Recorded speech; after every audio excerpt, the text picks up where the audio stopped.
नमस्कार दोस्तों, मैं फिर से अग्निवीर योद्धा चैनल लेके आपके पास आ गया हूँ। जैसा कि आपको पता होगा कि नेवी एसएसआर का मैं रिवीजन एक बैच चला रहा हूँ और उसमें हमने अभी तक जाना जो भारत की भौतिक विस्तार है उसको हमने पढ़ा। इसके बाद हमने जाना उत्तर का जो पर्वतीय भाग है उसको हमने पढ़ा। इसके बाद हमने जाना जो मैदानी भाग है उसके बारे में जाना। अभी जो तीसरा जो टॉपिक हमारा आज का है, इसमें हम कोस्टल एरिया को पढ़ने का प्रयास करेंगे। बहुत ही डीपली जाने की ज़रूरत नहीं है, एक फ्रेश माइंड की तरह हम उसको रिवीजन में डालेंगे ताकि आपका जो नेवी एसएसआर का जो अभी आपका सेकेंड फेज़ का जो फर्स्ट फेज़ का तो रिज़ल्ट आने वाला है, लेकिन जो सेकेंड फेज़ का जो ओएमआर बेस्ड टेस्ट होगा तो उसमें आप अच्छे से अच्छे मार्क ला सकते हैं। चलिए तो आइए वीडियो स्टार्ट करते हैं। वीडियो स्टार्ट करने से पहले मैं आपको बताना चाहूँगा कि प्लीज़ वीडियो को लाइक करिए, शेयर करिए, ताकि ये चीज़ उन लोगों के पास भी पहुँचे। मैं आपको हर वीडियो में बता रहा हूँ ताकि ये जो भी मैं पढ़ा रहा हूँ ये उन बच्चों के पास जाए जो काफ़ी पिछड़े हुए हैं, ग्रामीण एरिया से आते हैं, उन्हें नॉलेज नहीं है। इस बार नहीं सही, लेकिन अगली बार उनके लिए मैं और भी जम के मेहनत करूँगा, लेकिन मैं ये वीडियो उनके पास पहुँचाना चाहता हूँ। मेरा वीडियो बनाने का सिर्फ यही मकसद है। तो आइए चलिए स्टार्ट करते हैं। कोस्टल एरिया, जैसा कि कोस्टल एरिया नाम से ही पता होगा आपको, कोस्टल एरिया का मतलब ये होता है कि जो ये प्रायद्वीपीय जो क्षेत्र है ना, ये वाले जो क्षेत्र आप देख रहे हैं, ये मैप है, इसमें जो आप ये क्षेत्र देख रहे हैं इसे बोलते हैं प्रायद्वीपीय तटीय मैदान। ये वाला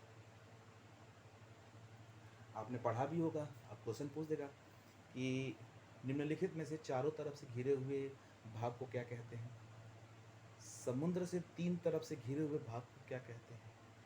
तो जो ये अभी जो समुद्र से तीन ओर से देखिए, एक साइड, दो साइड और तीन साइड, इसे प्रायद्वीपीय बोलते हैं। चारों तरफ से रहेगा तो उसे द्वीप बोलते हैं। तो ये एक क्वेश्चन बनता है इसमें, ये इस एरिया को हमें आज पढ़ना है। मैंने पिछले वाले वीडियो में बताया था कि जब आप लोग अभी, चूँकि आप नेवी की ही तैयारी कर रहे हैं, आप लोग एसएसआर एमआर में, जनरल अवेयरनेस उसमें भी है, जनरल अवेयरनेस इसमें भी है, लेकिन आप समझिए बात को कि आप लोग का जो पॉइंट किया जाएगा, आपको ये इसी एरिया में पॉइंट किया जाएगा, यही एरिया है। तो इसको तो कम से कम आप एक जानकारी के लिए भी पढ़ सकते हैं कि हाँ आगे चल के आपको ये काम दे। सबसे पहले इसमें हम पढ़ते हैं कि इस वाले जो एरिया को हम बोलते हैं, इस वाले एरिया को, ये इसको हम बोलते हैं वेस्टर्न, यानी कि पश्चिमी। ठीक है ना, वेस्टर्न का मतलब पश्चिमी, पश्चिमी प्रायद्वीपीय तटीय मैदान, इसको हम बोलते हैं पश्चिमीय। पश्चिम का है, यानी ये पश्चिम है, जैसे ये उत्तर का एरिया हो गया, ये दक्षिण हो गया, इधर पश्चिम हो गया और इधर पूर्व हो गया, तो ये वेस्टर्न हो गया, यानी कि पश्चिमी तटीय मैदान हो गया। ये मैं अभी आपको बोर्ड पे भी समझाऊंगा लिख के बकायदे, लेकिन आप पहले इसको समझने की कोशिश करें। पश्चिम तटीय मैदान हो गया ये, ठीक है।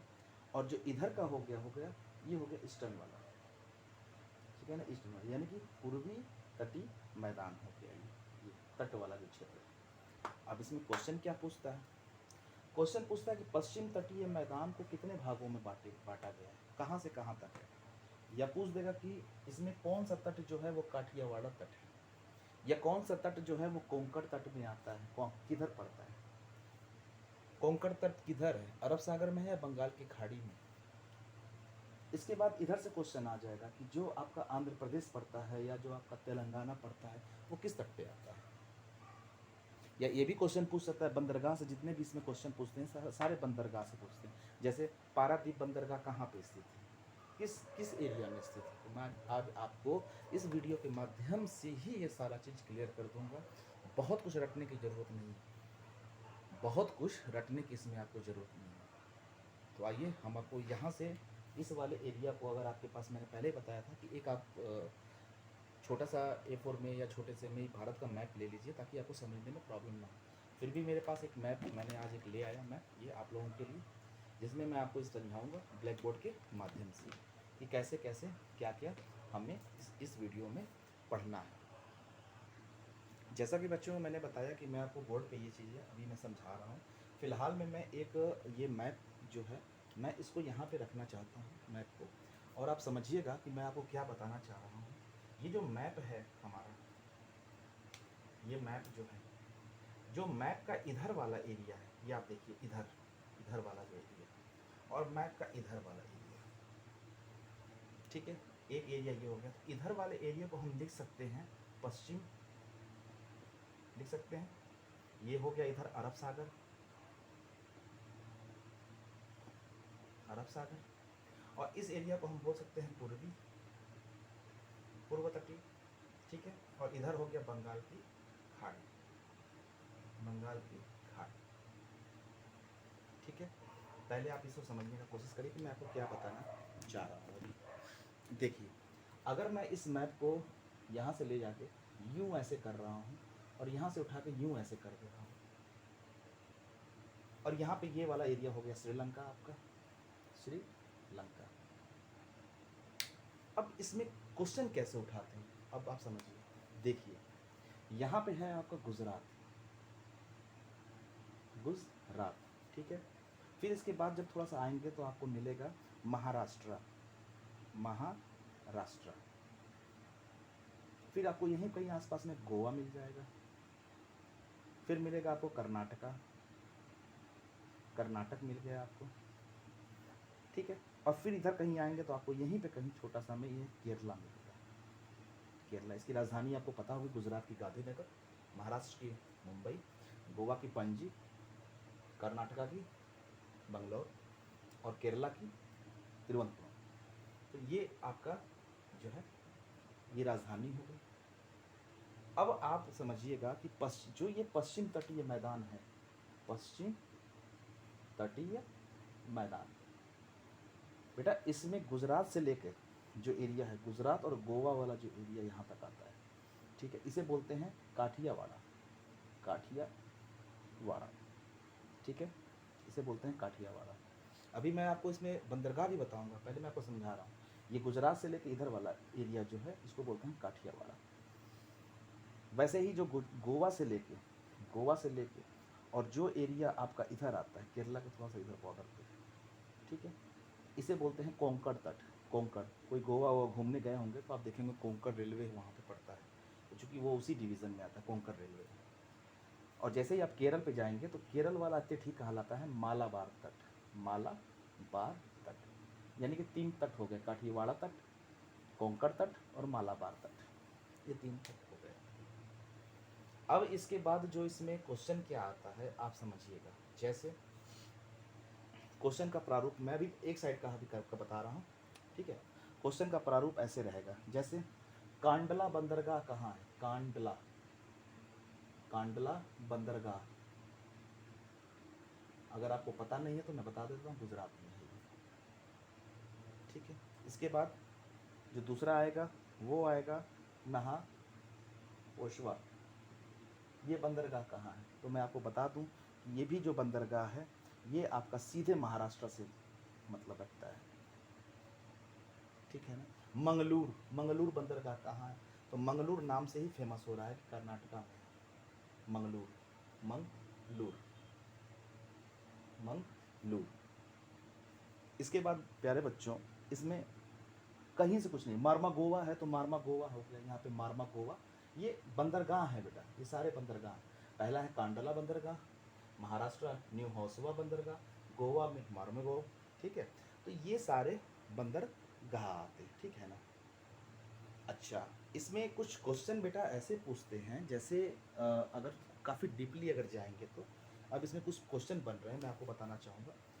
इसमें क्वेश्चन ये बनता है कि किस एरिया में, किस कोस्टल एरिया में डेल्टा बनता है, तो आपको पता होगा कि इधर डेल्टा जो बनेगा इधर तो नहीं बनेगा, जो डेल्टा है इधर बनेगा या इधर बनेगा, आप ये बताइए। डेल्टा क्वेश्चन बनते हैं तो जो डेल्टा है बेटा वो इधर बनेगा, डेल्टा, डेल्टा ऐसी ऐसी आकृतियाँ मिलेंगी।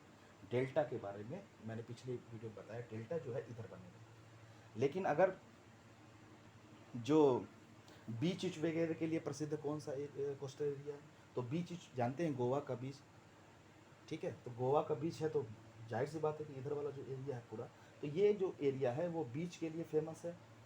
दूसरा, इधर डेल्टा नहीं बनता है, डेल्टा नहीं बनता है, ठीक है, ठीक है। तो इसको हम इतने से ही समझ जाने हैं, ठीक है, मैं आपको एक बार फिर से रिवाइज करवा रहा हूँ, आप समझिएगा, भूलने की आवश्यकता नहीं है, कॉन्सेप्ट क्लियर रखिए। ये वाला जो एरिया है इसको बोलते हैं पश्चिम तटीय क्षेत्र, ठीक है, पश्चिम तटीय क्षेत्र। अब इसमें गुजरात से लेके जो आपका गोवा तक आएगा उसे बोलते हैं काठियावाड़। इसके बाद गोवा से लेके जो आपका केरला के बॉर्डर यहाँ तक आएगा, केरला के पास तक आएगा, तो उसे हम बोलेंगे आपका, क्या बोलेंगे, कोंकण तट, गोवा से लेके। और उसके नीचे का बोलते हैं मालाबार तट, ठीक है। अब इसमें बीचेस कहाँ पे हैं, कौन है, क्या है, कैसे, ये आप मैंने आपको सारे बता दिए। बेटा ये वीडियो बनाने का मतलब ये नहीं कि मैं आपका बस सिर्फ मैं आपको रिवाइज करा रहा हूँ, क्या आपको ये जानकारी है या नहीं है। इसके बाद हम आते हैं इधर पश्चिम की साइड में, इसके बाद हम पश्चिम के साइड में आते हैं। अब पश्चिम में देखते हैं क्या क्या वही चीज़ है पश्चिम में, देखिए कुछ अंतर आएगा। देखिए अगर ये एरिया है, ये वाला जो इसका इधर का एरिया है, इसको हम बोलेंगे पूर्व तटीय क्षेत्र, ठीक, पूर्व तटीय क्षेत्र हो गया। मैं इसके बारे में अब बात कर रहा हूँ, जो ये सारे एरिया हैं, मैं इसके बारे में अब आप लोगों से बात कर रहा हूँ।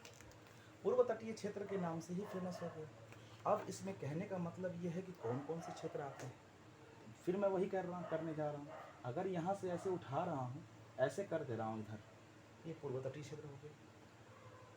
अब इधर क्या क्या होता है, कैसे कैसे होता है, अब उधर का तो आपने पढ़ लिया, काठियावाड़ा एक हो गया, तट हो गया काठियावाड़ा तट, एक हो गया कोंकण तट, उसके बाद हो गया मालाबार तट।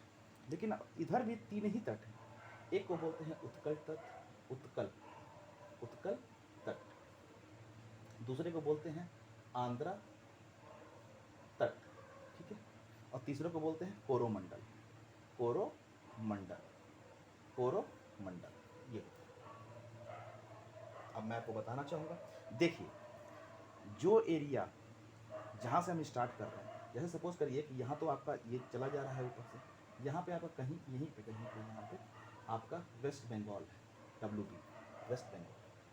फिर उसके बाद आएंगे तो आपका यहाँ पे मेरे ख्याल से शायद उड़ीसा पड़ेगा, उड़ीसा, उड़ीसा।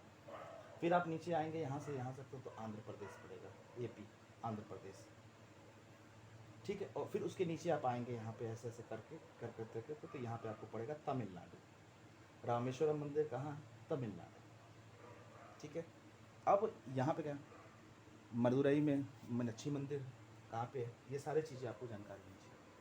अब ये वाला जो एरिया है उत्कल तट के बारे में, तो ये वाला एरिया जो है आपको आंध्र प्रदेश में टच होता है और इधर से भी इधर भी टच होता है, ठीक है। फिर इसके बाद आंध्रा से लेके तमिलनाडु तक का जो एरिया है ये लेता है आंध्रा तट हो गया, और कोरोमंडल यहाँ तक नीचे लेता है। अब इसमें क्वेश्चन क्या क्या पूछता है प्यारे बच्चों, मैं बताना चाहूँगा आपको। क्वेश्चन देखिए कैसे कैसे पूछता है। क्वेश्चन वही है जिनका कॉन्सेप्ट क्लियर है। अब ये बोलेगा आम्र जो वर्षा होती है सबसे मतलब ज़्यादा टाइप में, वो किधर होती है, पश्चिमी होती है कि पूर्वी होती है। तो जाहिर सी बात है वर्षा का भी यही, जब मैं वर्षा पढ़ाऊँगा तो आपको बताऊँगा वर्षा क्यों इधर होती है। लेकिन अभी आप जानिए कि पश्चिम तटीय पे नहीं होती है, पूर्व तटीय पे ही होती है वर्षा। इसके बाद इसमें बहुत सारे हैं, जैसे अब चूंकि बीचेस का ये पूरा भंडार है, तो बीचेस तो है नहीं इधर। इधर क्या है कि इधर हमारा सबसे ज़्यादा बंदरगाह है, इधर बंदरगाह, बंदरगाह। अब मैं एक एक नाम बताता हूँ आपको। अब जैसे वेस्ट बंगाल में तो कोलकाता बंदरगाह हो गया, जिसको दमदम के नाम से जानते ही होंगे। फिर उसके बाद उड़ीसा में जाएंगे तो उड़ीसा में आपको मिलेगा पारादीप बंदरगाह, पारादीप बंदरगाह,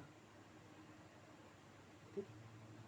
इसके बाद फिर जब आप आगे बढ़ेंगे, पारादीप बंदरगाह हो गया, फिर आप आगे बढ़ेंगे तो आपको मिलेगा विशाखापट्टनम, ठीक है। ये आंध्र प्रदेश वाला एरिया ही है ना, तो यहाँ पे आपको मिलेगा विशाखापट्टनम में। फिर इसके बाद चेन्नई में मिल जाएगा, तमिलनाडु की राजधानी चेन्नई। तो चेन्नई में आपको फिर वही तूतीकारण, एन्नोर मतलब वगैरह मिलता है आपको। तो बेटा मेरे कहने का मतलब है कि भारत में तटीय जो मैदान हैं वो इतने ही हैं, और इतने में से ही क्वेश्चन वो घुमा के पूछते हैं। आप अपना सिर्फ कॉन्सेप्ट क्लियर रखिए। ये सारा चीज़ तभी हो सकता है जब आपके पास एक मैप हो और मैप के माध्यम से आप इन सारी चीज़ों को पढ़ सकें। बेटा मैंने फिर भी कहा था कि अभी इस पेपर को आसानी से नहीं लेना है, आप इस टाइप का मैप लेके आइए, इस टाइप का, और उस पर प्रैक्टिस करिए। बहुत ज़रूरी है, आप इस पर प्रैक्टिस करेंगे सब चीज़ ओके हो जाएगा आपका, और ये बहुत ज़रूरी है। समझ रहे हैं मेरी बात? बहुत ज़रूरी है बच्चों। इसमें एक जैसे मैंने बताया अभी आपको क्षेत्रों के बारे में। अब यहीं पे उड़ीसा है, सपोज़ करिए उड़ीसा है यहाँ पे, यहीं पे एक नया द्वीप बना हुआ है, अब्दुल कलाम द्वीप, आपको पता ही होगा, ठीक है, अब्दुल कलाम द्वीप जो यहाँ पे बना हुआ है, ठीक है। इसके बाद बेटा यहाँ पे अगर हम देखें तो नॉर्मल जो होता है, सुंदरवन का डेल्टा आपको पता ही होगा, पश्चिम बंगाल, इधर जो एरिया है पश्चिम बंगाल में क्या सुंदरवन का डेल्टा है, वेस्ट बंगाल की राजधानी कोलकाता है, ठीक है। अब वहाँ पे एक क्या बोलते हैं वो है ईडन गार्डन, ईडन गार्डन जो क्रिकेट के लिए फेमस है। मेरे कहने का सिर्फ एक ही तात्पर्य है बेटा कि आप लोग ज़्यादा से ज़्यादा कॉन्सेप्ट क्लियर करके पढ़ने का तरीका सीखिए। आजकल आप बहुत सारे तरीके सीख सकते हैं। देखिए मैं रात को वीडियो बना रहा हूँ सिर्फ इसलिए ताकि हमारा जो एग्ज़ाम है वो बहुत नज़दीक होने वाला है, और कहीं ना कहीं हमारे पास इसमें टाइम नहीं है। आप सो रहे हैं मुझे पता है, लेकिन आप जगिए और जग के OMR बेस्ट जो आपका सेकेंड फेज़ का नेवी का एग्ज़ाम होने वाला है उसकी तैयारी में लग जाइए। मैं सिर्फ आपको रिवाइज़ करा रहा हूँ क्योंकि अब जो अभी एग्ज़ाम हो जाएगा उसके बाद मैं नया बैच लेके आऊँगा। अभी मुझे सिर्फ रिवाइज़ करना है। मैं आपको फिर बता रहा हूँ कि सिंपल वे में अगर मैं बात करूँ आपसे तो सबसे पहले आता है भारत का स्थिति विस्तार, मैं द्वीप समूह पढ़ाऊँगा आपको। इसके बाद आता है पर्वतीय भाग, इसके बाद आता है मैदानी भाग, इसके बाद आता है तटीय भाग। तटीय भाग के बाद आपका आएगा पठार, पठार भी मैं अपनी नेक्स्ट वीडियो में बताऊंगा आपको। पठार के बाद आपकी आएगी भारत की नदियाँ, भारत की जलवायु, सिंपल सी चीज़ें हैं। उसके बाद मैं रिवीजन जब क्लास स्टार्ट करूँगा बहुत तेज चलूँगा। अभी सिर्फ इसलिए है कि आप लोग करिए, और बच्चों रनिंग नहीं छोड़ना है किसी भी हालत में। आप रनिंग करिए, पुशअप करिए। पुशअप में मैं आपको एक चीज़ बता रहा हूँ, ये चीज़ आपकी बराबर होनी चाहिए। ऐसे पुशअप होगा ये बराबर होनी चाहिए। बहुत लोगों का ऐसे बाहर निकल जाता है ये, तो ये बाहर नहीं निकलना चाहिए। मैं फिर कल आऊँगा आपके साथ वीडियो लेके, तब तक के लिए जय हिंद। वीडियो को लाइक करिए, ज़्यादा से ज़्यादा शेयर करिए, ताकि मैंने क्या कहा कि ये बातें जो हैं ये पहुँचे उन बच्चों तक जो बच्चे अभी इसके बारे में जानकारी नहीं है। ठीक है, चलते हैं नमस्कार।